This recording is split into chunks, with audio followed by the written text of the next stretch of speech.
Good Disruption, a lively discussion between UVA Darden School of Business professors Yael, Grushka-Cockayne, and Mike Lenox on cutting-edge technologies and practices that are challenging the status quo. Hey, Mike. How you doing, Yael? I'm good. How are you doing? We're moving to the end of the year. This is going to be, the holiday season. Are you excited? I'm super excited. I was just wondering if there's a good, good vibration song that has like a little bit of a jingle with it. Well, there's holiday there's vibe. like the Beach Boys Christmas song, There you right? go. There's lots of great Christmas songs. I have to say, not many great Hanukkah songs. There are a few, but we're working on it. As a naive American, all I know is dreidel, dreidel, dreidel. That's the one I got. That's not the best. Yeah, it's not the best. Okay, good. You're not going to sing. There are others. I'm not going to sing. No, I'm going to spare you. Of all my talents, singing is not one of them. When does Hanukkah fall this year? Actually, exactly on Christmas. So really, it's one of those years where it's super late. Like, how rare is that? It's got to be pretty rare. It's pretty rare. Yeah, and it will jump back to closer to Thanksgiving in a year. So it moves all around. Yeah, December 25th. It's Christmas. That's that's what we got. So this year it's going to be both. Do you have any big family traditions? Well, we definitely celebrate both, and we enjoy lighting the candles. We enjoy, handing out gifts the morning of. Our biggest family tradition, I would say, of our own, is that on the 1st of January, we like to take our piggy banks to one of those machines that you can dump all your coins. Oh, wow. Yeah, and get like a toy with it or something, a book. That's a cool tradition. Yeah, we've been doing it ever since we met. So my favorite part is actually the decorating, even more than I would say Christmas Day itself. Just getting the tree up, and I'm a big believer, as though it's probably not the least expensive thing to do, is to go cut a tree every year. Yeah, that's a very old-fashioned. Old-fashioned. Yeah. There's no fake tree for our main tree in the house. We definitely like to sit around and watch television and enjoy some holiday movies. And the family always tries to persuade me to watch Elf every year and Christmas Vacation. Of course, these are the classics, the classic Christmas movies. Exactly. Yeah, our big debate in the house is Macy, my wife, loves Hallmark movies, like the Hallmark Christmas movies, and I have a fairly low tolerance for these. These are, they're fine. They're fine. But yeah, I'd rather take an Elf over the Hallmark Christmas movies. Well, as we wrap up 2024, which is hard to believe, and we see the end of the year, and reflect on the year that we've had on our podcast. Yeah. Lots of disruption, little disruption. Where does the year stack in terms of a disruptive year? It's funny. I think there's a lot of actual evidence of this, that no matter where you are, whatever generation, whatever year we're talking about, every year, every generation feels, oh my goodness, things have been so disruptive. And so it's easy to say it's been a disruptive year. And but I always try to take that kind of grain of salt that, like, you go to whatever year it is, people are going to say, oh, wow, it's been a disruptive year. Yeah, so I don't know. It's going to take 50 years before we can look back and say, was 2024 really disruptive, or was it just kind of the norm? So. Well, I'm seeing things that are becoming the norm, little things that some of which we've talked about in the program and some we haven't, like more and more houses have digital keys and folks using their phone and the door, the doorbell and so on. And how does AI inform your household, and things that were very popular when we used to talk about Internet of Things. Yeah. And suddenly now you're seeing them kind of becoming more commonplace. Is this a future episode for us? Yes, it is. All right. Well, let's talk about the big one first here. Yeah. So let's talk about AI. We've done a number of podcasts that have touched upon this topic. It is advancing quickly. It is. Any updates from you or reflections on where we are now, December 2024, versus where we've been the last couple of years? I do think that this year has been just unbelievably disruptive, or I would say a game changer in terms of AI. Where we were a year ago or so, everybody was fearful, everybody was nervous, there was a lot of concern about it and unknown. There was a lot of confusion around, for instance, in our domain, the use in higher ed and in the classroom. And I think that now it's becoming a lot much more ubiquitous, for sure. So anything that you do on your computer these days, if you open a browser, if you open your phone, if you draft an email, folks are used to seeing it everywhere. And so it's almost like it accompanies us in everything we do, definitely digitally. And that's okay. People don't fear it as much. They start to leverage it and use it, and they expect it. Nobody does any regular search anymore. Everybody uses the AI in the tool. And so I think that there are places where, and pockets that it's just become the norm very, very fast. Yeah, I think it's interesting that I think there's two dimensions to this. There's kind of the general popular understanding of the technology and experience. And there, I think, we're at that point in the hype cycle where maybe a little bit of the euphoria has worn off and people are struggling to see how are they going to really use this in their daily lives. The other part, though, is just how the technology itself is advancing. Yeah. Have you heard of like Notebook LM? Yes. It is able to create a podcast with a very little prompt that sounds, dare I say, just like our podcast. Like us, right? And, again, we've joked, maybe we are just an AI and no one knows, but that's not the case, everyone, for many listeners. We're really here.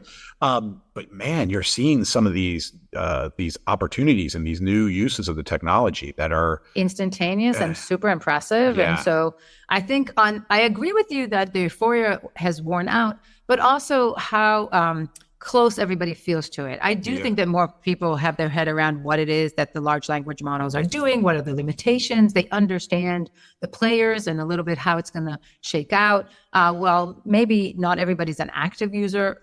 Very few people, at least in certain parts of the world, have never opened it or looked at it or discussed it. Yeah. And so the examples of use cases are becoming more and more commonplace.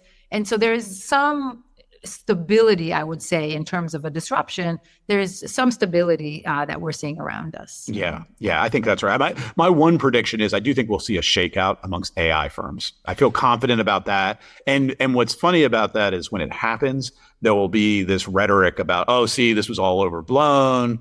And I find it humorous that there's people who are like, it's going to be just like the .com boom. And my response to that is always like, that internet thing, that was it had legs. It had legs. It wasn't just a fad. Exactly. And so we take 2 steps forward, 1 step back. We throw many different opportunities, companies, innovations around AI. Some will stick, some will not. Some will turn out to be a dud and buckle under. But definitely there'll be a few that will thrive, and then they will take us to the next wave. So I do think that it's the nature of a disruption, and you would know better than I do. But the technology is improving all the time. The number of versions that OpenAI alone has released since last year is just mind-boggling. Yeah. Companies, Google's changed the AI's tool name. Companies are jumping up left, right, and center. You now have dedicated tools for programming, for music, for imaging. I mean, I'm teaching a course this semester around coding with GPT that last year maybe a couple of prompts and students would get clarity on a function. And now within a button, literally a button, the entire website gets done. The HTML, the JavaScript, everything gets done automatically by the AI. And it's just a game changer for our students. Do you think coding is going away? Oh, it's totally going away in your native basic way that you and I were trained potentially to code, where you sit there and write every single function from scratch. No more for loops. And the for loops are still there, but AI writes it for you, and you have to understand how to leverage it. And so when we are now working with our students, it's a lot more on how do you understand what the AI is telling you, and how do you then continue to engage with your user to make sure you're developing the right products for that user. So it's a totally different conversation. Yeah. And we've talked before about just what that means for jobs and which jobs are going to be most important. Exactly. Prompt engineer is a thing now, and they're getting paid very well for those who can do this well. Yeah. And that will see its wave too, and that will come to an end too. But from your perspective, so that we talked about AI, which I'm very passionate about. What have you seen, or what do you think has changed the most this past year in terms of disruption? I'm not going to answer that one, but one I want to go back to. Of course. I'm just going to ignore that. No, we'll get to that. But the one I wanted to get back to is crypto. Okay. So September 2022, we had our crypto podcast. Yeah. I boldly said, and I still will stand by this, that this is a fad. Bitcoin is a fad. Here are some facts for our listeners. When I made that bold prediction in September, Bitcoin went down to $18,000 a coin by December, one of its lowest points it had been. Yeah. Mike vindicated. Yes. It's now trading at $78,000. So as I always tell Mike is embarrassed. Right. So as I tell my students, there's a reason I'm a college professor. Don't invest on my advice there. Fair enough. I'm going to stick by my guns on this one, though. I still struggle to see the actual use case for cryptocurrency. As I said in our original podcast, I think blockchain has value and it will continue to develop as a technology with certain uses. Right. But the crypto itself, it's just hard for me to say. I do think. So the exchange, the notion of the blockchain as a ledger, as exchanging goods, as transferring goods, or as a way of recording information. Recording information, that's going to stick. But the currency in terms of money is not going to necessarily survive. And I think, the thing that still gives me hope that my prediction is correct is we're still not seeing it really used for transactions. Right. So it is completely a speculative asset at this point. Now, with that said, especially Bitcoin, could it just be the new gold for a variety of reasons that people like to hold? Maybe because they have dystopian views of what's going to happen to the world and the economy. Maybe, right? Okay. Maybe. Personally, I still would not be. So mostly for trading, not necessarily to use as a currency. Right. Yeah. Or just an asset, Yeah. just an asset that you can have that has certain features to it. And again, in the same way that people will hold gold. With that said, maybe I'm risk adverse. I still would not, I would not be putting my 401k in Bitcoin and in crypto at this point. But clearly, people have made fortunes on this. It just feels like a speculation bubble here of the first order. But I'm just waiting for it to pop. It could be, and this is a general question that I'm not sure we've discussed in our podcast often enough. Some of our disruptions are of course affected by policy and by politics. Yeah. And this is an example of one that some of the increase that you see right now, or some of the added value and the trading value has to do with the political climate around us. You could probably say that for many of the disruptions, including AI and what the regulators are or are not doing, and how that impacts the success and the evolution of the technology, and even how it becomes ubiquitous or popular, what it disrupts and what it doesn't disrupt. But it's interesting to see it live, how it happens. I think it's interesting with the question of regulation of crypto, which obviously there's a huge push not to regulate it in any way. But we regulate financial markets often to prevent bubbles, right? To prevent runs on banks and the like. So this desire to be like, don't regulate us, don't put these restrictions in. My reaction is, okay, but then it should actually be exactly what I'm worried about here, that these are going to be these bubbles and these runs. And a lot of people will lose a lot. A lot of people will lose a lot of money here. And so it's not clear to me that regulation is limiting the industry. It might actually do, the lack of it will actually create exactly the worry that I have. Let me ask you this question. Have we seen much innovation in the field? Meaning when we spoke, a year or so ago, there were certain aspects that we were exposing and covering and discussing, stablecoin and the like, and all kinds of innovation, technological and otherwise innovation that are trying to help regulate and help give faith and trust in the system. Have we seen much happen and evolve? Well, I think this is where policy might come in, because I think there are some really good use cases for digital currency as distinct from like Bitcoin and crypto. Yeah. And I think there has been a push and a belief, like, should the U.S., put out a digital currency, a digital dollar, basically, that would be backed by the full faith of the United States government and the Treasury. That's really interesting. And maybe in the current political environment is not going to happen. Interesting. Because the interests of the Bitcoins and the crypto is to not have that competition. Interesting. And so I think that will be interesting to see if there'll be just a full pullback from that idea of a digital dollar currency. Yeah. Interesting. Fascinating. Okay. What else? What else? What about you? What else do you want to return? What else did we revisit over the past year? How about, well, I know that I'm hearing more and more people talk about autonomous vehicles. We just spoke about that recently. We did. But that seems like it's picking up, at least in some parts of the country, in the U.S., pretty rapidly. Yeah, we solved it. It's done. The disruption has occurred. The disruption has occurred. I don't know. Did you drive around in one of these taxis in San Francisco? I haven't yet. I've seen them. I've seen them on the road, but I haven't had a need to hail one of these. Have you done it yet? No, not yet. Yeah, I've talked to students who've done it and others, and it is impressive where the technology is. I'm getting myself constantly in trouble with probably Elon Musk, but like the cyber taxi that they just released or announced. Yep. What struck me as odd about that with Tesla is they were pitching it as if no one's thought about this or done this, and I'm like, Waymo's been on the road for years now. Right. Cruise has been on the road for years now, Yes. and they're still not even giving us a date for when these taxis are going to be on the road. Right. So we'll see. We'll see if the vision that Musk has for autonomy, wins out here.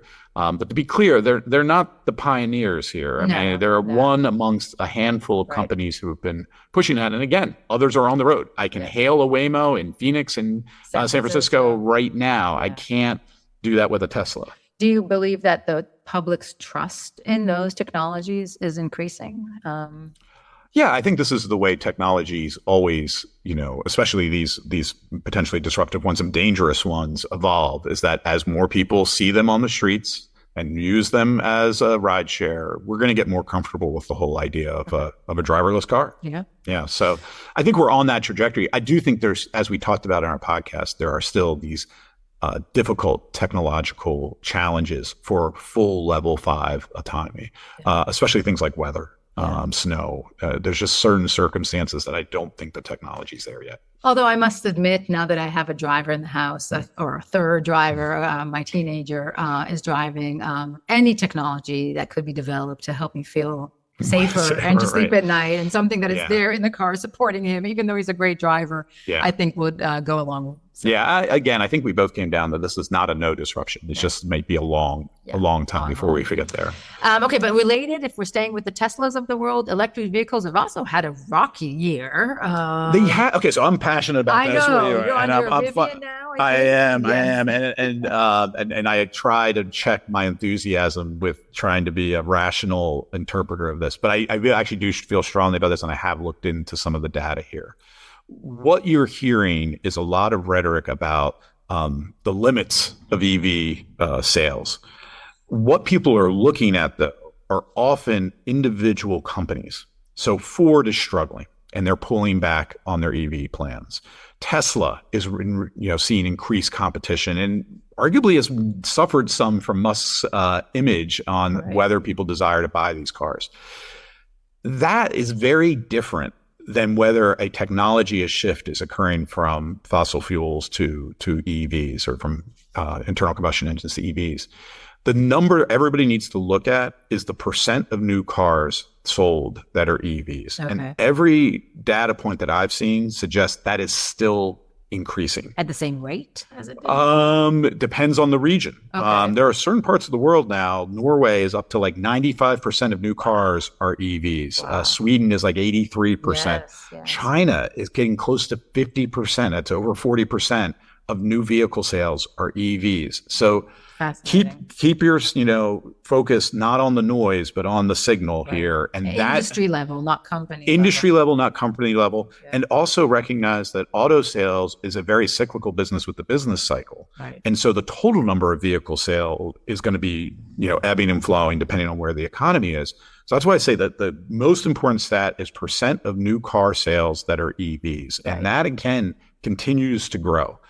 It's noisy, not necessarily, nice, smooth, after a few new years curve. Of inflation, it could be that, as you point out, the entire industry is kind of slowed down a little bit. Exactly. And again, as we know with disruption, incumbent firms often struggle with this.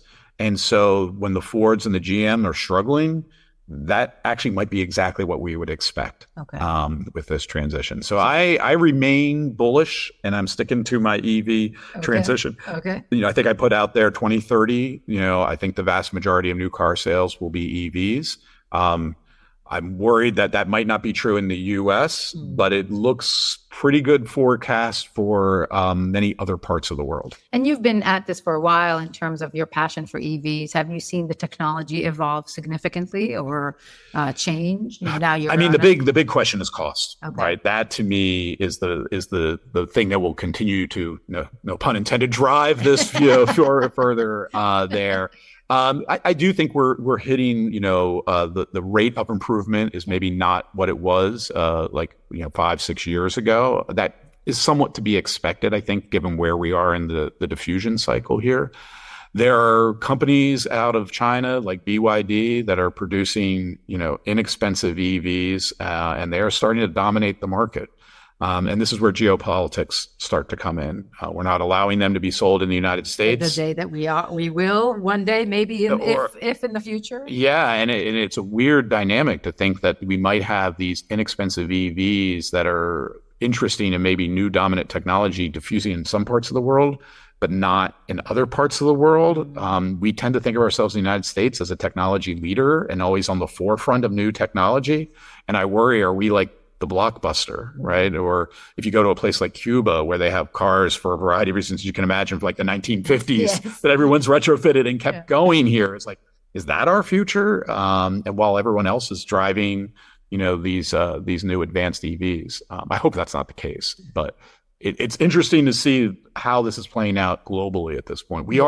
The U.S. is lagging Asia and Europe in EV adoption. And definitely Scandinavia has some advantages there with a smaller footprint, already quite a lot of activity around sustainability and some general appetite to adopt it as a society in general. Yeah, and there's always that resistance to new technology. We talk about that at almost every podcast. And I think you're seeing some of these countries are getting to a tipping point where fear of the technology, fear of range anxiety, they're getting over that. They're seeing all their friends are driving the vehicles.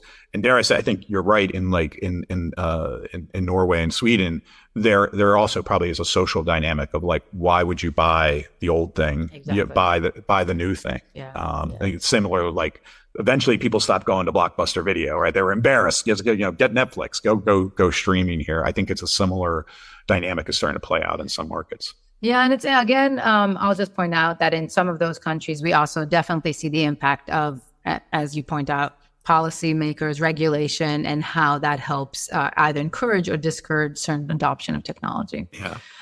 Have you noticed in Abbott, if you go and eat lunch here, I don't know how often you eat lunch at Darden, but you may have noticed that we have a little internal farming going on. We've got a little vertical farming.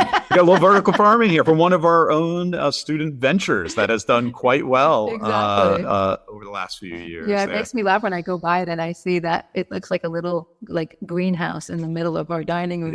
Yeah. So we spoke about that this year too. Any reflections on has that changed? Maybe it doesn't move as fast as that. I don't know if it moves that fast, and I also think my general sense that this is important and interesting and not scalable in a way to, at least if you're concerned about our climate change challenge, that it's going to address that. But I think it's a positive, right? It's positive that Darden has one and you're starting to see more diffusion. I think it'll be interesting to see, does it ever become a thing in people's homes? Because some of these are small units that you could put in your home and have a little garden, maybe a little herb garden right there in your kitchen. In your apartment. Yeah, or in your apartment. Yeah.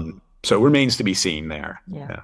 We also spoke about 3D fashion and digital fashion. I was going to bring that up. That was our most popular podcast this year. I'll just point that at. Yeah. I know this was in your wheelhouse. Yeah. Any further reflections on digital fashion? I think that the industry, the fashion and the apparel industry, is definitely ripe for disruption as well. I think it's not just the apparel itself; it's the supply chain that comes with it, which I think we've talked about both in that episode and we've talked about in other contexts that.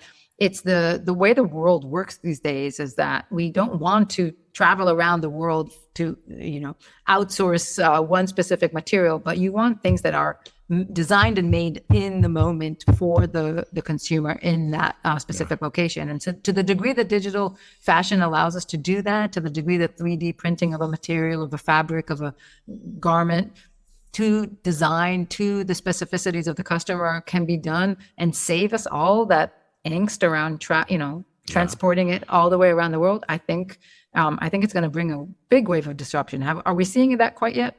I'm not quite sure. Well, and this is where, and I forget if we talked about during the podcast, but where the geopolitics come into play. I mean, we're at a point where we might be seeing a decoupling, and even a more serious decoupling. And some of the proposals for tariffs that have been proposed by the Trump administration, I mean, these will have significant impacts if they come to bear on global trade. Right. I imagine for fashion, I think it's true that a lot of it does flow through, for example, China. It does. That's going to have huge impacts here. Yeah. And so maybe we're all going to need to be a little more local with our and therefore these technologies will come back and be very valuable for all of the manufacturing needs that are more local. Yeah. You can start to imagine investing in that kind of technology in your own plant, in your own organization, so you don't have to go and bring stuff from abroad. So it'll be interesting to see. So another one I wanted to bring up that we did a while ago now, virtual work. Right. Yes. So that one seems to continue. We're all still trying to figure this out. That was actually almost 2 years ago, I think, when we did that one. And it's boomerang quite significantly in some ways, in the sense that we're hearing of the Amazons and others that are going back to 5 days a week, and everybody's in person and repopulating those office buildings. Yeah. So where do we stand on that now? I mean, is this a disruption at all, or was this just a blip in time and we're all going back to work? The generation of job seekers tells me that I think it's still disrupting the job market, in the sense that there is some selectivity when seeking a job, where now it's a criteria. So I don't think it used to be. If you think 10, 15, 20 years ago, it wasn't as big of a criteria that someone looking to get hired would take or reject a job based on the working conditions if you have to be in the office. It was almost obvious that you would have to be in the office. Very rarely were people working from home. These days, it's a much bigger consideration. And so you see definitely a generation of employees that are being a little bit more selective in finding those jobs that will give them some degree of flexibility. Maybe not 5 days a week total virtual, but that they want to pick and choose some combination. And so I think that it's disrupted. Maybe it's not over yet, but I think that it has offered some challenge to the traditional office type work. When you think about the pushback by like an Amazon saying like everybody's got to be back in the office 5 days a week, is that a technological problem at the end of the day? In the sense that we're not delivering the full promise of virtual work at this point, so we're going to go retrench back. But is there a future where we still solve the virtual work downsides, I guess, that companies are reacting to? I don't. I think the biggest downside will be harder to solve, in the sense that people were missing people. People were missing the productivity, the added productivity and the added creativity and connection that comes with working in person. Yeah. And so I think maybe some of it was about monitoring or productivity or all the other considerations that when people are remote, you can't necessarily know what they're doing.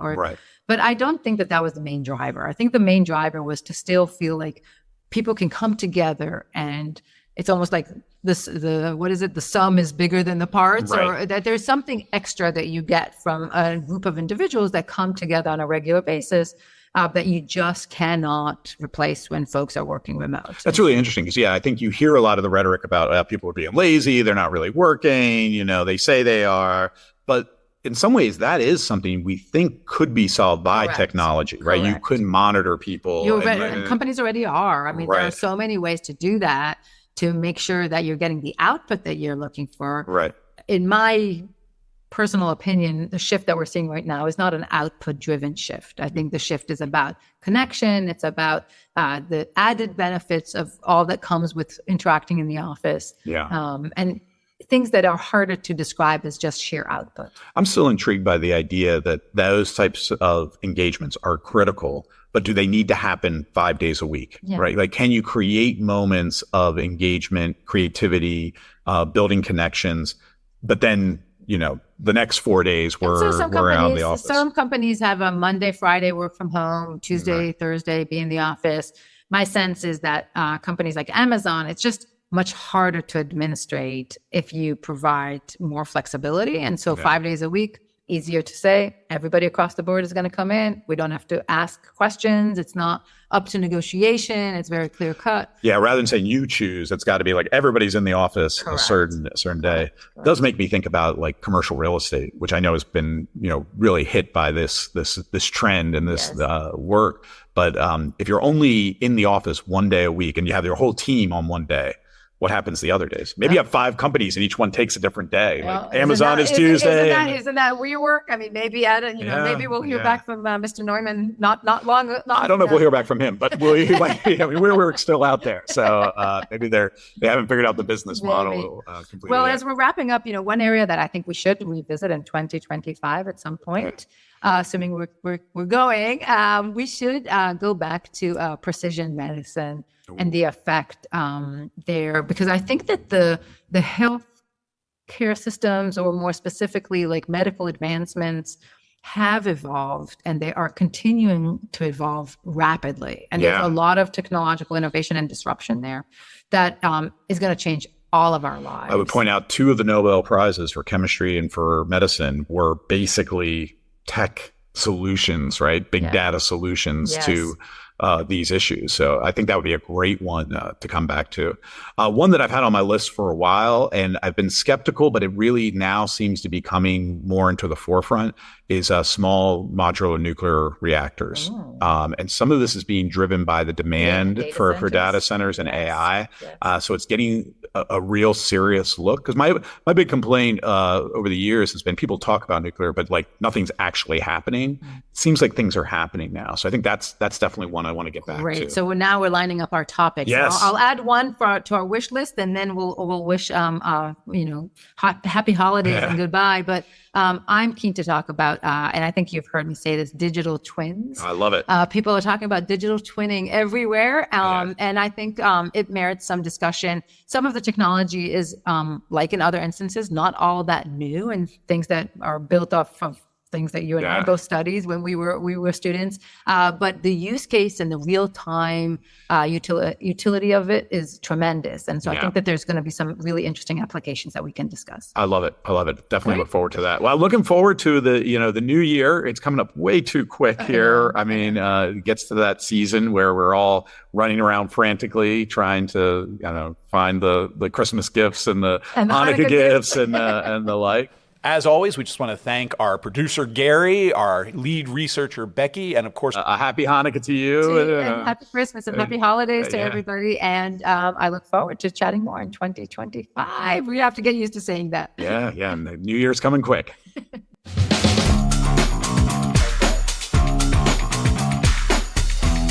Good Disruption is a podcast from the University of Virginia Darden School of Business.